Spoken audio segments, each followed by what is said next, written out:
friends कसी ma'am की दमकता no video का पुदुन लाक्सरिको वीडियो से मैम नसु यामना कोई यामना पामना खंगनिंगना अइगोंदे याम तोइना हंगबिरकपा हाइतारे अइनसु मतंग मतम चाना मैम की दमकता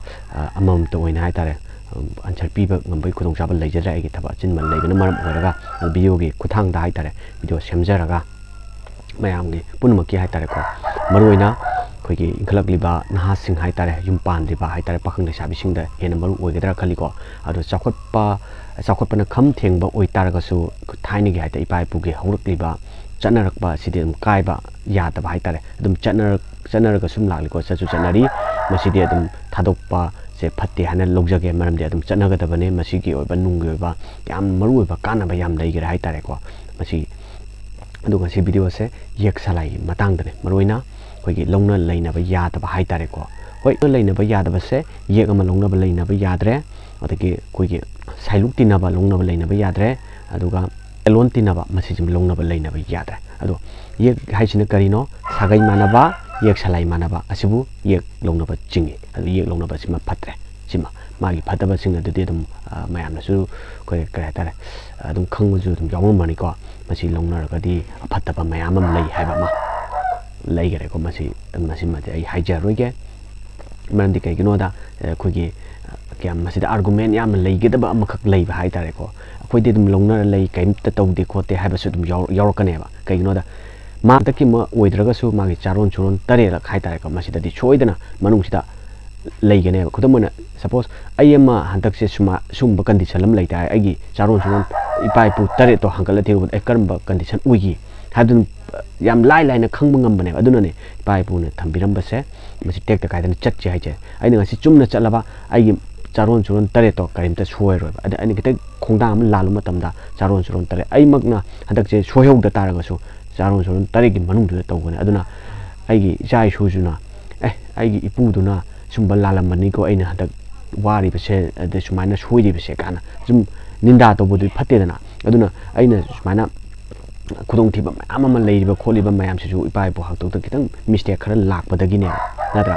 असिनी अदुना अइना मखोइगिदम अदुनबु कोइ उसोप कत्तना अदगी मैम तौनरीजिनेबा इपा इपू निंजंगिजिनेबा मखोइगी हाइतारेको असुगमसु लई अदो एनीवे मसी मतंगदि याम थोइदोना कोइ वांगांग बाहाइजबसु नसदेको जस्ट आई दिबि जेक सलागी मतंगदा सुम अइना कोइ करम सागै सिंगसे करम जेक नो हाबिसिंग मतंगदा सुम अइना फोकस तौनिंग बाहाइतारे पाखंग साबिसिंग दा मरुइना अदुगा यामना सांगना कुइना हाइबसु हाइजु हाइजदेको अदो कइनो कोइ सागै मानबा देन येक सलाई मानबा से असिमा लौना लेनबा याद्रे अदुगा साइलुक तिनबा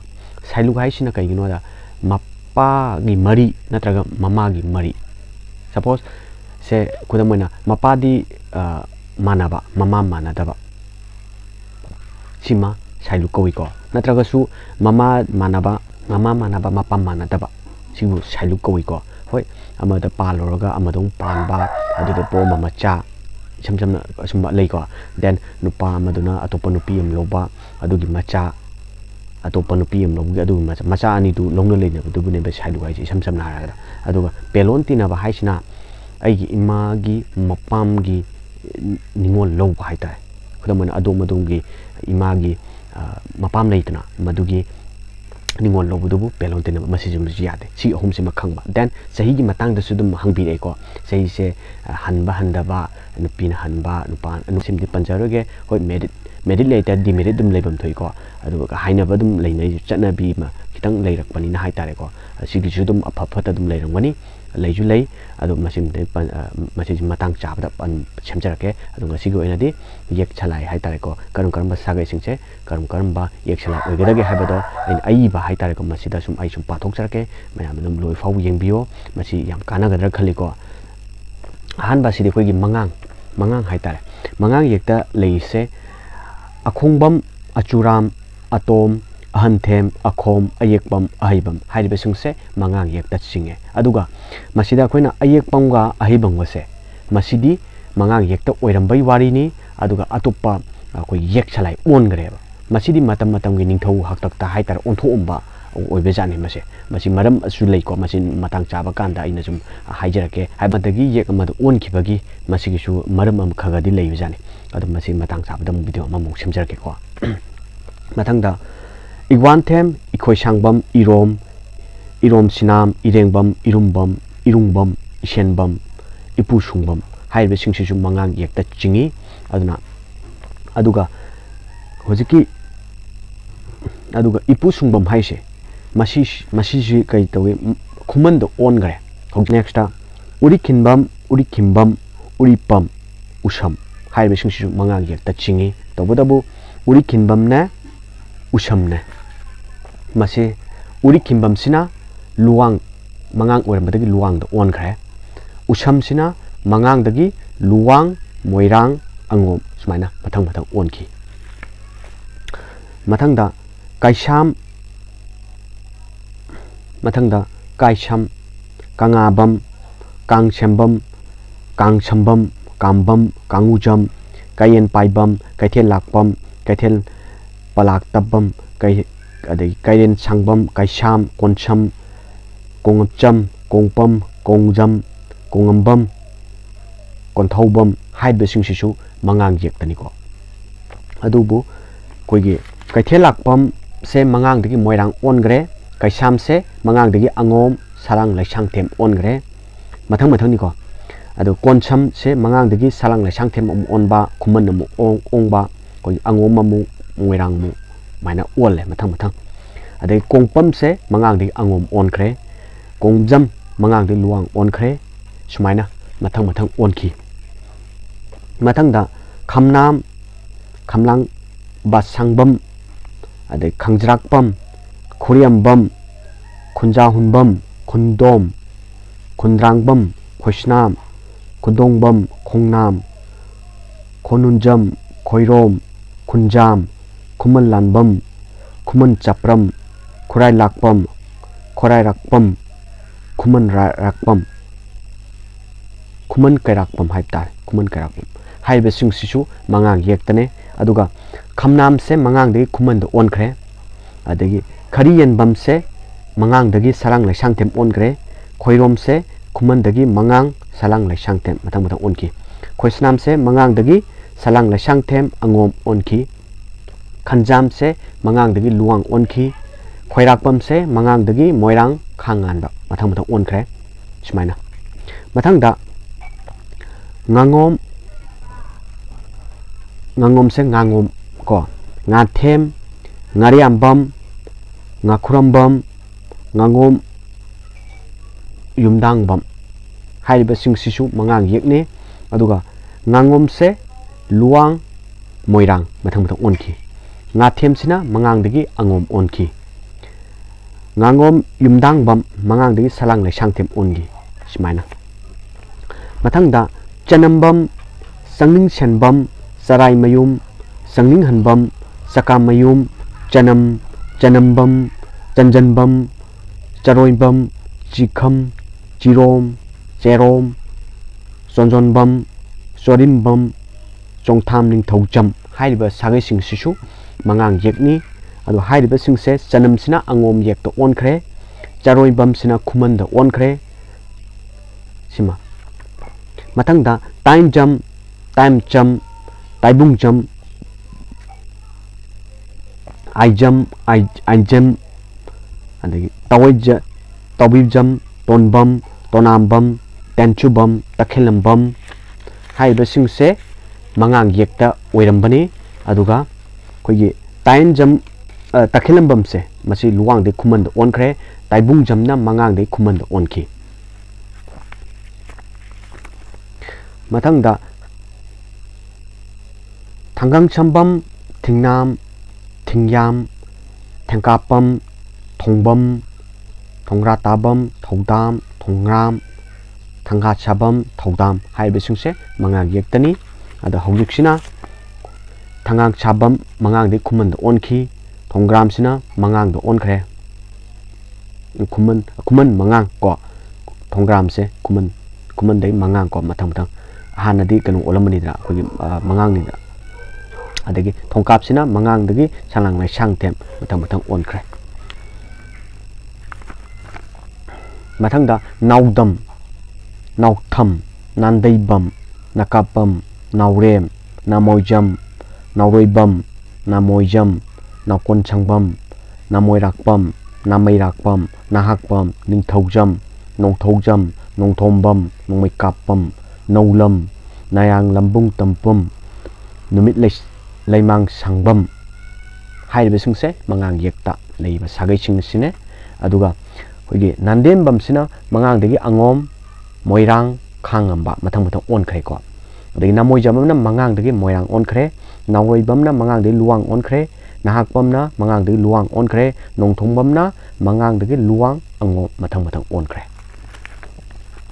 mathang da Puthem Punam Paunam Paumam Paupam ko Pebam Paunam Pechi mayum hairiba singse hairiba sagai singse mangang yekta leirambane ado Puthem sina mangang de moirang on khre Pechi mayum sina mangang de angom on khre mathang gi sagai sing sida Phamdom Phairenbam Phanjobam Phicham Phijam Phurisabam Philem Phelem Phaurumbam Phiji Phibam hairiba sagai singse mangang yekta leirambane hairiba singsina kogi Phairenbam sina mangang de khuman on khre Phijam sina mangang de khangan ba Phurisabam sina mangang de angom maina on ki mathang da Mayang Lambam Moichem Moirang Ningthongmayum Mutum Moibung Lokpam Mairenbam hairiba sagai singsisu mangang yekta leiba oi Mayang Lambam sina mangang de salang laisang them khuman angom mathang mathang on khre Moichem sina mangang de khangan ba Moibung Lokpam sina mangang de luang maina on ki mathang da Yangambam Yangnu Yaibam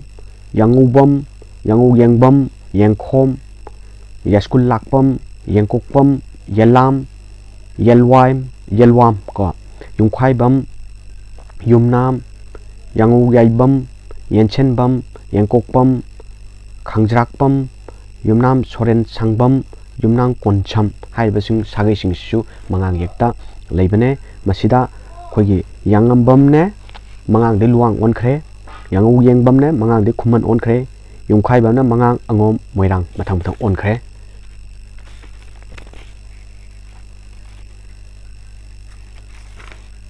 adagi Yenchembam su mangang de khuman on khre mathang da Lamlei Rakpam Laikagbam Laichenbam Langpok Lakpam Laitam Laitonjam Laishram Laisangbam Langtem Lantham Liu Sungbam Laichonbam Laima Sangbam Laimapokbam Laima Yokbam Laichungbam Layung Chambam ko Lukram Layeng Chambam Laisram Loitam Loitongbam Laurangbam Lukrakbam Laurembam Laurian Lembam Laurumbam Lokchambam Laichongbam hairiba sagai sing asisu mangang yekta chingba group oi masida Laikangbam hairiba asina luang da on khre ko Laiton jamna mangang de angom Laisangbam na angom on khre mangang de ko Langtem na mangang de khuman Lantham na mangang de khuman ko Loitam na mangang de sarang laisang them angom on khre hairiba sing mai on ki haitare ko mathang da Waikhom Wangkhairakpam Wangkhaimayum Wairakpam Wangkhai Phamlakpam Wangkhai Phamdongbam Wangkhai Lurungbam Wangkharakpam Warepam Wairom Warembam Warepam haisu khangnabani ko hairiba sing sisu mangang sagai da mangang yekta haitare ko chingba sagai singne hairiba singse ado sida Waikhom se luang do on khre Warepam haitare Warembam haisu khangnaba ko Moirang mangang khuman smaina mathang on khre mathang da Sansam Sanbam Sanchinbam Sagol Sem Sagol Hanjabam Sangai Sem Sanglem Sanglel Mayum Sangai Senbam Saikhom Sabam Sairem Sanogjam Sanathokpam Sarungbam Sanasabam Sanawaibam Sikham Sikharam Sikhangbam Sikhubam Sinam Singam Singam Sharam Soyam Soren Changbam Soram Songrakbam Sukham Santokbam Chenjam hairiba sagai sing asisu mangang yekta leiba group sing sine aduga hairiba sing sida Sapam sina kuman mangang de kuman ko ado mangang kuman sumaina on ba hai tare ko adagi sairem sina mangang angom singkhang koi singkham bam sina mangang luang moirang then chinam sina mangang kuman seram sina mangang de angom soram sina mangang angom luang kuman mathang on ki ba chenjem sina angom luang mangang hemam mangang angom adagi hairom sina mangang angom hurem sina mangang angom adagi huirongbam sina mangang luang mathang sumaina on ki aduga chira hagwan them haing them haukhom haudai hirom adagi hesnam hemlam hodam mayu hodam ngatham horang thokjam hairang khongjam hairom hairang laksangbam hifithabam haisnam huirem huyongbam huidrom haibising ane usi on gi besu dum pan gre ko adagi tung tab da su tonga ba yek lehori ba yek salai tok hai tare ko ji aham bagi ngasi gisina mangang yek ki oiba sagai sing da leiba hai tare ko sagai tonga ba sagai sing hai ta aina haibre si thau ba sagai sing yor ga su natraga aina haibda kadang soi gi ba sagai gi maming hai tare ko masi damak ta su mayam nga pi gani ko ado maruina pakhang lai sabi hai tare inkhal bi ba na sing hai tare ko masi de hena khangaga koi tung gi chara dong ta afaba sama sem ba da afaba koi gi machang oi ba mi ma oi na ba hai tare ko masi yam chang da ba ya da ba khang da ya da ba machak amani haina thamjage akupa morong khangni ga su dum hangbiro ai achin ba thabak kai thok jak mayam gi pen na ba adum hona jage adu ngasi gi di kainara se matung ta ba sun adu lemo gi ba ko yek sala hai tare masing matang da video dum semaga thagalak na ba tok jage ngasi gi di kainara